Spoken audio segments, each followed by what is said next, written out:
च्या वेळेला आरतीमध्ये टेंबे स्वामींचं दर्शन झालं. पूर्ण आकाशामध्ये त्यांचं मस्तक टेकलेले होते.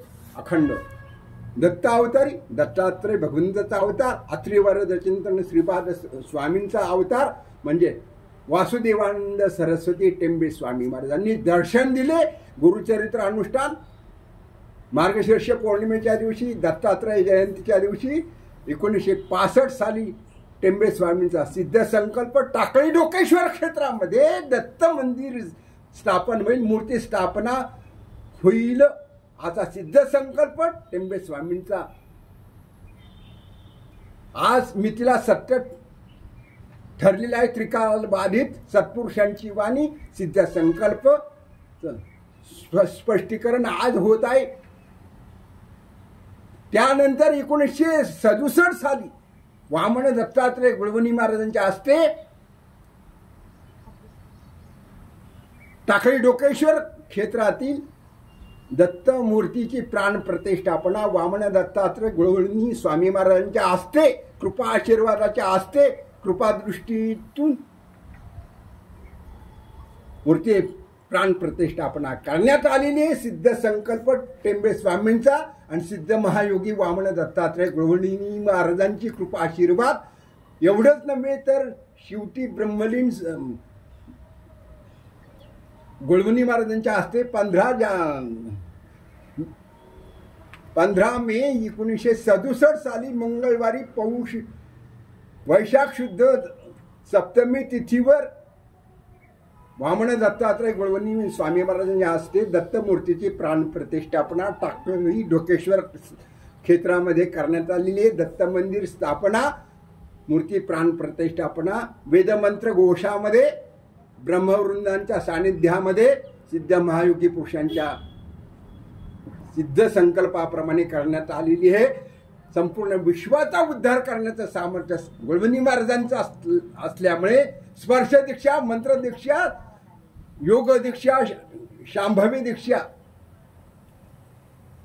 मंत्र साधना, कुंडलिनी शक्ती जागृत करण्याचं साधन गुळवणी महाराजांचंच आहे. त्यांचाच अधिकार, त्यांचीच योग्यता, त्यांच्याच कृपेने बोलत आहे, त्यांचीच पात्रता आहे. अन्यथा इतरांची नव्हे, त्यांच्याच कृपेने टाकळी डोकेश्वर क्षेत्राचा उद्धार करण्यात आलेला आहे. तर स्पर्शेला महत्व आहे, दीक्षेला महत्व आहे, साधनेला महत्व आहे आणि ते खरे ज्ञानाची दिवाळी. आणि 15 जानेवारी पौष शुद्ध अष्टमी मंगळवारी मकर संक्रांतीच्या दिवशी 1974 साली वामन दत्तात्रय गुळवणी स्वामी महाराज सिद्धयोगी दत्तमूर्ती टाकळी डिस्ट्रिक्ट क्षेत्र टाकळी डोकेश्वरच्या दत्तमूर्तीमध्ये त्यांनी आत्मज्योत, चैतन्य ज्योत जागृत ठेवलेली आहे. आपली आत्मज्योत, चैतन्य ज्योत मूर्तीमध्ये अस्तित्वात आहे. निर्विकल्प समाधी, सचेतन समाधी, संजीवन समाधी म्हणजे दत्तमूर्तीची प्राणप्रतिष्ठापना करण्यात आलेली त्या मूर्तीमध्ये अस्तित्व भरले, जागृत आहे. चैतन्य संपन्न अशी दत्तमूर्ती प्रासादिक आहे. सर्व भक्तांचा उद्धार करण्यासाठी दत्तमूर्ती अखंड जागृत आहे आणि गुळवणी महाराजांचं अस्तित्व अबाधित आहे, सुरक्षित आहे आणि त्याचं पावित्र्य सर्वांनी, परिसरातील सर्व भक्तांनी सांभाळले पाहिजे, ठेवले पाहिजे. उत्सव, जयंती महोत्सव आनंदाने, एकोप्याने, एकत्रीकरणाने, समत्व बुद्धीने आणि सर्वांना आनंदकारक दत्त जयंतीचा उत्सव, वर्धापन दिनाचा उत्सव संपन्न झाला पाहिजे, पावित्र्य ठेवलं पाहिजे. सिद्ध महापुरुषांची कृपादृष्टीचं फळ म्हणजे टाकळी डोकेश्वर परिसरातील सर्व भक्तांचा उद्धार करण्यासाठी गुळवणी महाराज आजही पण अव्याहतपणे संत ज्ञानेश्वर माऊली जसे पुणे जिल्ह्यातील खेड तालुक्यातील क्षेत्र आळंदी येथे आत्मसंजीवन समाधीमध्ये जागृत आहे, सचेतन समाधी आहे, तशीच गुळवणी महाराजांची ही नेत्रज्योत दत्तमूळ टाकळी डोकेश्वर क्षेत्र निवासी दत्तमूर्तीची प्राणज्योत गोळवणी महाराजांची प्राणज्योत दत्तमूर्तीमध्ये अस्तित्वात आहे, अबाधित आहे, सुरक्षित आहे, त्याचं पावित्र्य आहे. प्रत्येकांचा उद्धार करण्यासाठी गोळवणी महाराज अव्याहतपणे सिद्ध महायोगी पुरुष शक्तिपाताचा मेरू बहुत जनासी आधारू ब्रह्मस्थितीचा निर्धारू श्रीमंत योगी. ब्रह्मस्थितीमध्ये ब्रह्मसिंहासनावर आरूढ आहेत, सिद्ध योगी आहेत. साधना सिद्ध साधन अवस्थेमध्ये ब्रह्मानंदी लागली टाळी कोण देहाती सांभाळी. श्रीमंत महायोगी शक्तिपात दीक्षा देणारे अनुग्रह करणारे गोळवणी महाराज आहेत.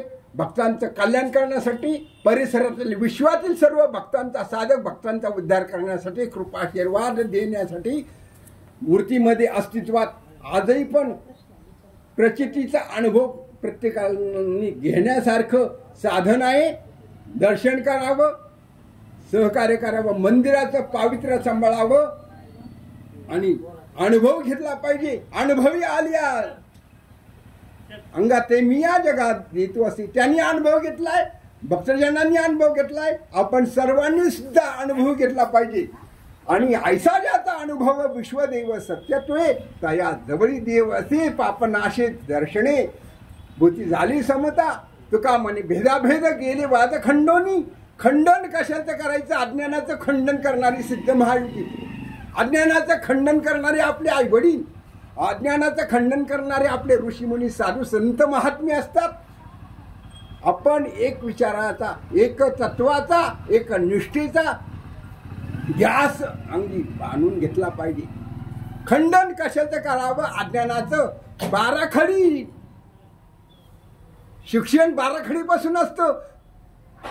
तिथं अखंड जागृत असलं पाहिजे. बाराखडीचे पहिली अक्षर कोणते? प्रेमाचा पाया. आणि आई, आई वडील देव असतात. मातृदेव हो, पितृदेव भव, आचार्य देव भव, अतिथी देव भव. देव कोणचे आहेत? माताजी, पिताजी, आई आणि वडील. हे जन्मदात्या बालकांचे, कन्यापुत्रांचे आई वडील आहेत, देव आहेत, हे तीर्थ आहेत. आचार्य धर्मगुरू हे गुरुदेव आहेत, सद्गुरुदेव हे तीर्थ आहेत, देवत्व आहे त्यांच्याजवळ. पहिलं अक्षर बाराखडीचं म्हणजे अ म्हणजे आत्मा, अ म्हणजे अविनाशी पात. ओम नमो ज्याद्या वेद प्रतिपाद्या जय जय स्वसंवेद्या आत्मरूपा आत्मरूप गणेशू सकलार्थमती प्रकाशू म्हणे निवृत्तीदासू अवधारी जो. अकार चरण युगल उकार उदर विशाल मकार महामंडलाकार मस्तकाकारे. हे तिन्ही जेथ एकवटले तेथ शवय ते मी शब्द ब्रह्म कवळले. आधी बीज, आधी बीज विश्वाचा बीज, विश्वाचा मूळ, ऋषीचं कुळ, आनंदाचा मूळ शोधलं पाहिजे. ऋषींचं कुळ शोधू नये, विश्वाचं मूळ शोधू नये, पण आनंदाचं मूळ शोधल्याशिवाय राहू नये. ज्ञान कोणापासून काय ज्ञान मिळेल सांगता येत नाही. लहान बालकांपासून सुद्धा ज्ञान मिळू शकतं, प्राप्त होऊ शकतं. बालक सुद्धा दत्त महाराजांनी बालकाला गुरु केलेले, कुमारीला गुरु केलेले, मुंग्याला गुरु केलेले, अग्नीला गुरु केले, ब्राह्मणाला गुरु केले. देवाधीनम सर्व जगत मंत्राधीनंच देवता ते मंत्र ब्राह्मणाधीनन ब्राह्मणो मम दैवतम. वर्णामध्ये ब्राह्मण वर्ण श्रेष्ठ आहे. ब्राह्मण वर्ग सुधारला पाहिजे. ब्राह्मण वर्ग पूजनीय, वंदनीय. ब्राह्मण माझे गुरु आहेत. दत्त महाराज म्हणतात वर्णानाम ब्राह्मण गुरु. ब्राह्मण माझं दैवत आहे. दत्त महाराजांचं दैवत जर ब्राह्मण वर्ग आहे. ब्राह्मणांनी आपलं आचरण कसं ठेवलं पाहिजे? पवित्र. आपलं आचरण पवित्र असलं पाहिजे. ब्रह्मवाणी आहे, वाणीच ब्रह्म आहे. परेच्या पलीकडे परा पाषाणते मध्यमा आणि वैखरी. परावाणीच्या पलीकडे परमात्मा, परब्रह्म, परमानंद भरलेला आहे. सद्गुरु देव भरलेले आहेत. आपली वाणीवर नियंत्रण नसलं पाहिजे. वाणी शुद्ध पाहिजे, पवित्र असली पाहिजे. ब्रह्मवाणी सर्वश्रेष्ठ आहे. ब्राह्मणाचा आशीर्वाद सर्वश्रेष्ठ आहे. कोणते धार्मिक विधी, धार्मिक संस्कार ब्राह्मणाच्या वेद मंत्राशिवाय, ब्रह्मवाणीशिवाय होऊ शकत नाही. अधिकार संपन्न ब्रह्मवाणी असली पाहिजे. आपल्या वाणीवर नियंत्रण, वाणी पवित्र, वाणीचं पावित्र्य सांभाळलं पाहिजे. वाणी हे परब्रह्म आहे. आपली वाणी पवित्र. कसं बोललं पाहिजे? सात आणि मवाळ मितली आणि रसाळ शब्द जैसे कल्लोळ अमृताचे, अमृतासारखं बोललं पाहिजे. सत्य बोललं पाहिजे. त्रिकाळ बाधित सत्यवाणी असली पाहिजे. असत्यवाणी बोलता कामा नये, असत्य वागता कामा नये. मिथ्यावाणी नसावी, ब्रह्मवाणी असावी, सत्यवाणी असावी, मंजूळ असावी, वाणीत माधुर्य असावं, नम्रता पाहिजे. विनम्रता गुण महत्वाचा आहे. संत महापुरुषांची वाणी विनम्र असते. संत महापुरुष विनम्र असतात, नम्र भावाने आत्मसंतोषी असतात. संतोषी ब्राह्मणाच्या हातानेच धार्मिक विधी संपन्न झाले पाहिजेत. त्यांचाच अधिकार भक्तजनांचा उद्धार करण्याचा असतो. ब्रह्मवाणी जे ब्राह्मण संतुष्ट असतात, श्रोत्री व ब्रह्मनिष्ठ असतात, वेदो नारायण असतात, चार वेदांचं अध्ययन केलेले असतात, तेच ब्रह्मपदाला प्राप्त होत असतात. ब्रह्मपद सोपे नाही, ब्रह्मद्वार सोपे नाही, ब्रह्मकुळ सोपे नाही, ब्राह्मणाचा आशीर्वाद सोपा नाही. देवामध्ये आत्मचैतन्य जागृत करण्याचा वेद मंत्रामध्ये सामर्थ्य भरलेली असते. म्हणून ब्राह्मण हा वंदनीय असतो. ब्राह्मण हा अधिकार संपन्न असला पाहिजे, संतोषाने संपन्न पाहिजे, निर्लोभी असला पाहिजे, निस्वार्थी असला पाहिजे, परधन मिट्टी समान मानणारा असला पाहिजे आणि परश्री माते समान मानणारा असला पाहिजे आणि ब्रह्मविद्या विकणारा नसला पाहिजे. ब्राह्मण संतुष्ट पाहिजे, आनंदी पाहिजे, निर्लोभी पाहिजे, निस्वार्थी पाहिजे आणि ब्रह्मविद्या विकणारा नसला पाहिजे.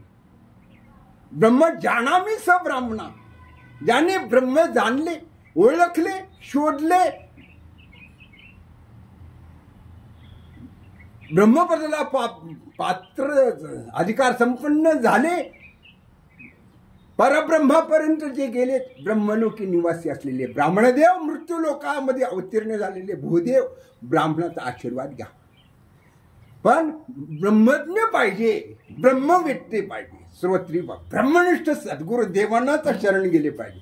ब्राह्मणाचं दर्शन करावं, ब्रह्मलोकाची प्राप्ती होईल, कुळाचा उद्धार होईल. ब्राह्मणाचे आशीर्वाद अवर्णनीय अमोघ असतात. पण ब्राह्मण संतुष्ट पाहिजे, मिळेल त्याच्यात समाधान. संतोषी ब्राह्मणाचा आशीर्वाद महत्वाचा आहे. स्वार्थी, एका मंत्रात अनेक पूजा करणारी, ब्रह्मविद्या विकणारे, ब्रह्मविद्याचा व्यवहार करणारी, व्यवहार करणारे वेगळे, ब्रह्मज्ञ ब्रह्मपदावर ब्रह्मसिंहासनावर बसण्याचा ब्रह्मकुळाचा अधिकारी, ब्राह्मणाचा अधिकारी. पण तो ब्राह्मण निर्लोभी असला पाहिजे, निस्वार्थी असला पाहिजे, समाजाला हितकारक आदर्श जीवन नेतृत्व करण्याचं सामर्थ्य ब्रह्मकुळाचं असते. आशीर्वाद देण्याचं सामर्थ्य वेदो नारायण ब्राह्मणांचंच असतं. श्रोत्री व ब्रह्मनिष्ठ वेदो नारायण वेदमंत्राचा घोष करणारे ब्राह्मण संतुष्ट असले पाहिजेत. त्यांचाच अधिकार आहे समाजाचा उद्धार करण्याचं सामर्थ्य ब्राह्मणाच्या आशीर्वादामध्ये भरलेले आहे.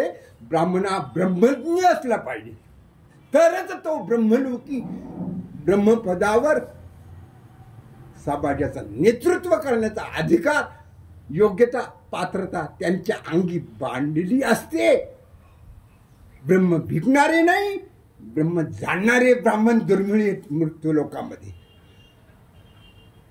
ब्रह्म जाणामी स ब्राह्मणा, ब्रह्माला जाणावं लागतं, ब्राह्मणाला ओळखावं लागतं. ब्राह्मणाचा आशीर्वाद, ब्राह्मणाचं आचरण पवित्र, ब्राह्मण तपस्वी असला पाहिजे. ब्राह्मण कुळ तपस्वी असले पाहिजे. ब्राह्मणांचं आचरण शुद्ध, पवित्र, निर्मळ, स्वच्छंदी नसलं पाहिजे. संवेदनाशील, विनम्र भावनाने, विद्वानम सर्वत्र पूज्यते. गुणहा पूजा स्थानम नचलिंगम नचवय. गुणवानाचीच पूजा होती, अवगुणाची पूजा कुठे होत नाही. अवगुणाला त्याला कधी मान मिळत नाही. पण सद्गुणाला, ज्ञानी ब्राह्मणाला आचारवंत तपस्वी ब्राह्मणाला मान मिळाल्याशिवाय राहत नाही. तपस्वी ब्राह्मण हा सर्वत्र पूजनीयच असतो. ब्राह्मणाचे आशीर्वाद घेतले पाहिजे. पण ब्राह्मण हा परश्री माते समान, परधन मिट्टी समान, माती समान आणि वैराग्यशील असला पाहिजे. महातपस्वी असला पाहिजे. विषय वैराग्य जे आत्मलाभाचे सभाग्य येणे ब्रह्मानंदा योग्य जीव होते. विषयाचा त्याग, विषयाची ओकारी आली पाहिजे. षड्विकारांच्या विषय वासनेची ओकारी असली पाहिजे. उलटी झाली पाहिजे विषय विकारांची, षड्विकारांची उलटी झाली पाहिजे. वैराग्य पाहिजे. वैतागाने संन्यास घेणं वेगळं आणि वैराग्ययुक्त संन्यास घेणं म्हणजे ज्ञानेश्वर माऊलींनी वैराग्ययुक्त संन्यास घेतलेला आहे. निर्विकल्प समाधीमध्ये फुकट आत्मसंजीवन समाधी नाही माऊलींची. तिन्ही देव जैसे परब्रह्मचे ठसे निवृत्ती ज्ञानदेव सोपान मुक्ताबाई. तिन्ही देव जैसे परब्रह्मचे ठसे. ब्रह्मज्ञानाचा ठसा ब्रह्मज्ञानी पुरुष तोची ओळखावा. नयनांजनी पावा ब्रह्मचा देखत असे देही द्वैत भेदातीत तोची धन्य संत माझे मनी. त्याचे चरणदोके जान्हवी पवित्र सहस्र दळावर लक्ष जाते. ज्ञानदेव म्हणे आयशा योगी आला देखताच याला नमन माझे. फुकट नाही साधकांचं वैष्णवांचं सम्राट हृदयस्थान महाविष्णूंचा अवतार संत ज्ञानेश्वर निवृत्ती ज्ञानदेव सोपान मुक्ताबाई. फुकट नाही. ब्रह्मसिंहासन ज्ञान चक्रवर्तीची शोभा. येथे अलंकार शोभते सगळा. बाबा बळे फळ बाबाचं बळ पाहिजे. वैराग्याचं बळ पाहिजे. विवेक अधिक जागृत असलं पाहिजे. नाच कीर्तनाचे रंगी ज्ञानदीप लागू जगी.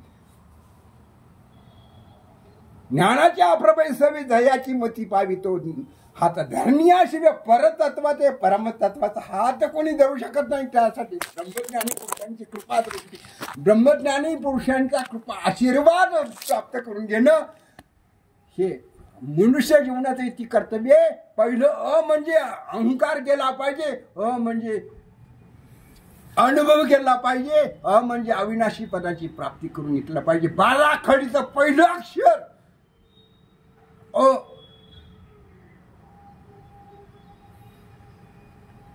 ओंकार प्रधान रूप गणेशांचे. ओंकार प्रधान रूप गणेशांचे. जे तिन्ही देवाचे जन्मस्थान. जे तिन्ही देवाचे जन्मस्थान. अकार तो ब्रह्म उकार तो विष्णू. अकार तो ब्रह्म उकार तो विष्णू. मकार महेशू ऐसे जान. मकार महेशू ऐसे जान. ऐसे तिन्ही देव गणेश उत्पत्ती. ऐसे तिन्ही देव गणेश उत्पत्ती. तो आमार बाप गणराज. तो आमार बाप जानियेला. तुका म्हणे ऐसी आहे वेदवाणी. तुका म्हणे ऐसी आहे वेदवाणी. पहावी पुराणी विचारूनी. पहावी पुराणी विचारूनी. ओंकार प्रधान रूप गणेशांचे. ओंकार प्रधान रूप गणेशांचे. जे तिन्ही देवाचे जन्मस्थान. जे तिन्ही देवाचे जन्मस्थान. आकार उकार मकार अर्धचंद्राकृती. प्रणवाक्षर प्रणव ओंकार स्वरूप गणरायाचं स्वरूप आहे.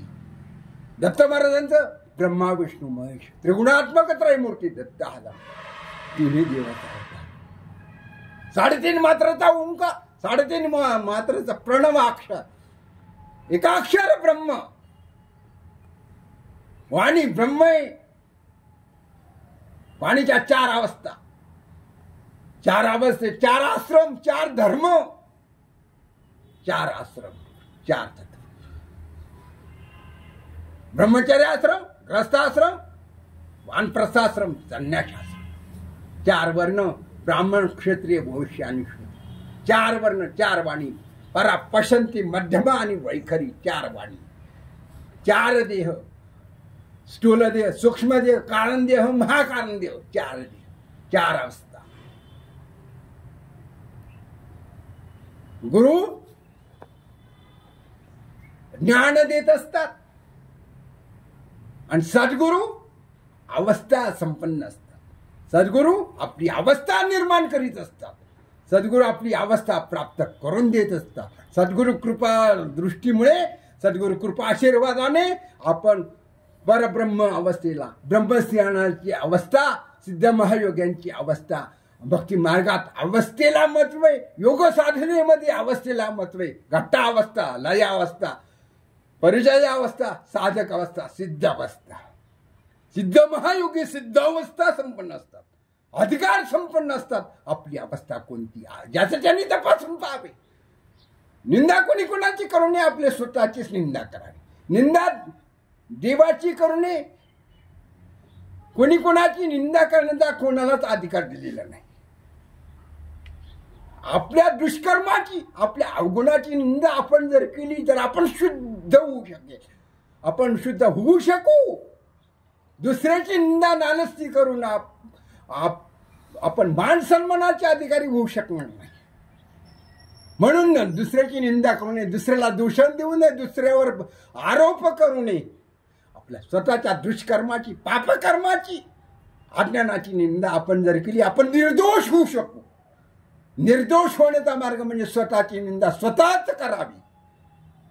पापाची निंदा झाल्याशिवाय पुण्याची प्राप्ती होऊ शकणार नाही. दुसऱ्याची निंदा नालस्ती करून आपली प्रतिष्ठा प्राप्त होणार नाही. आपण प्रतिष्ठित होऊ शकणार नाही. आपण प्रतिष्ठित होण्यासाठी आपण विनम्र असली पाहिजे.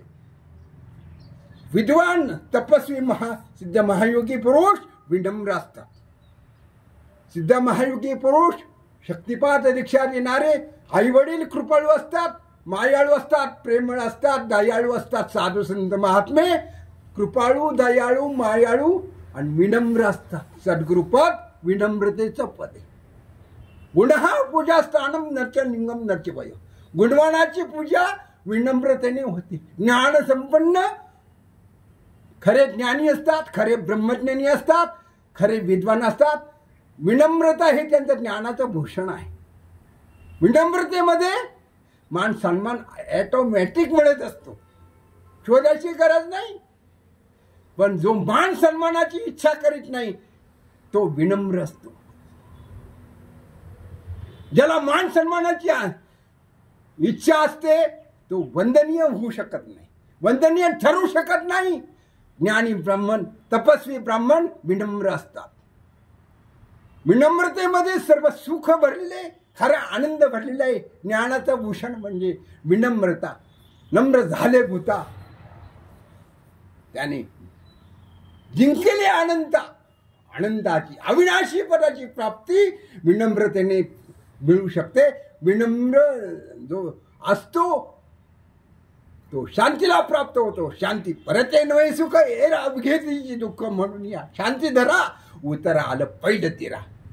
संसार समुद्रातून, संसार सागरातून, भव सिंधूतून तरुण जाण्यासाठी, पहिलं तिराला जाण्यासाठी विनम्र भावातून, समर्पण भावनेतून विश्ववंदनीय साधू सत्पुरुषांना वंदन करून, ऋषीमुनी साधू संत महात्म्यांना, आई वडिलांना, गुरुदेवांना वंदनीय साधू सत्पुरुषांची सेवा करून विनम्र भावाने जे गोड बोलतील ते विश्वाला जिंकतील. जे नम्र वागतील ते सर्वांना प्रिय ठरतील, प्रिय होतील. वाणीचं माधुर्ययुक्त वाणी असावी, रसभरीत असावी, अर्थपूर्ण असावी, विलक्षण, पण त्रिकालबाधित सत्य असावी, सत्य पण कटू सत्य नसावं.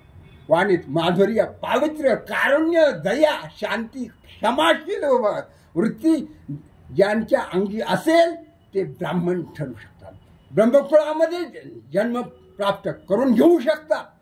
वाणीचा पावित्र्य, वाणीचं मोल, अमोल वाणी भगवंतांनी प्रत्येकाला अमोल वाणीचं देणगी दिलेली.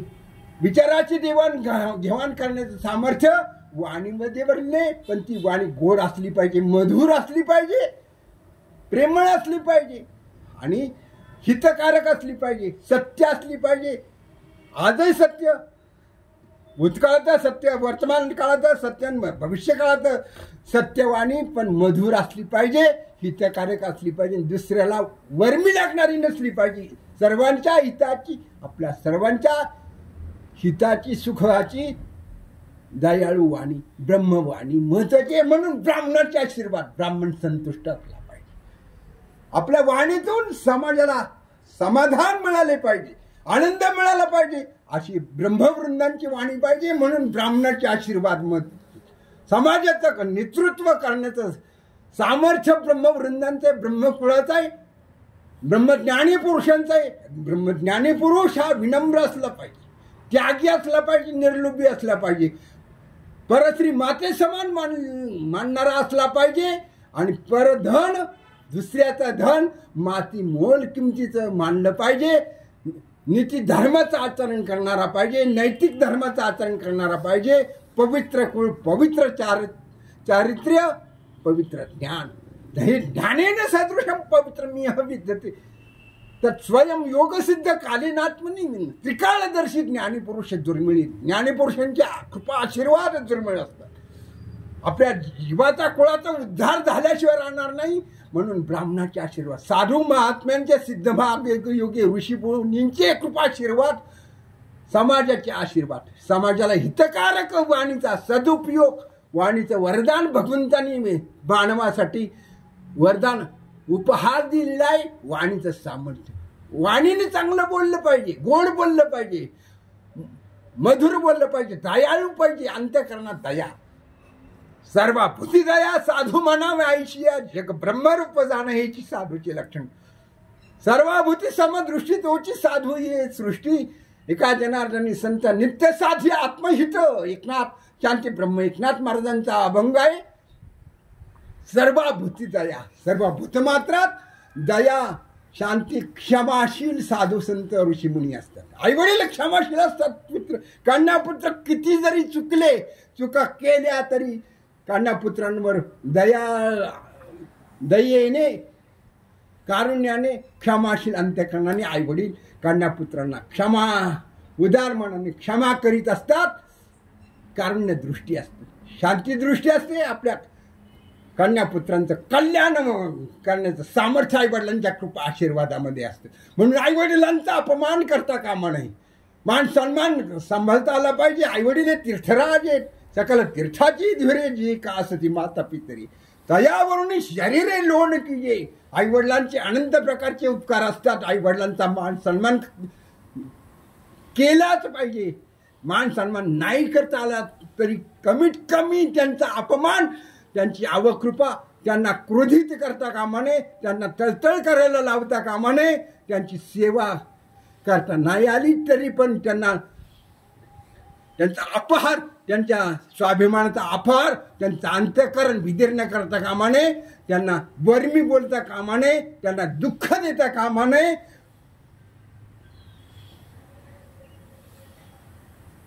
त्यांना आनंदी ठेवता आला पाहिजे. त्यांचा खूप आशीर्वाद. आईवडील प्रसन्न असतील तर घरात इमारतीचा पाया म्हणजे आईवडील तीर्थते. घर सुखी, घराची शोभा आईवडील आहेत. वयोवृद्धांची सेवा महत्वाची. त्यांचे आशीर्वाद, त्यांचं छत्र घराला लाभली नाही. प्रेम सूत्रधोरी घरामध्ये, संपूर्ण समाजामध्ये, घरामध्ये, परिवारामध्ये प्रेम असेल, प्रेमाचं सूत्र असेल. प्रेमाचा पाया म्हणजे घराचा पाया म्हणजे प्रेमाचा पाया, परिवाराचा प्रेमाचा पाया, सदस्यांचा प्रेमाचा पाया असला पाहिजे. आईवडील हे कृपा छत्र असतात, तीर्थराज असतात, देव असतात. आईवडिलांची सेवा महत्वाची आहे. आईवडिलांचा कृपाशीर्वाद, आईवडील प्रसन्न असतील तर परिवारामध्ये अशांती कधी प्राप्ती होणार नाही, शांतता प्राप्त झाल्याशिवाय राहणार नाही.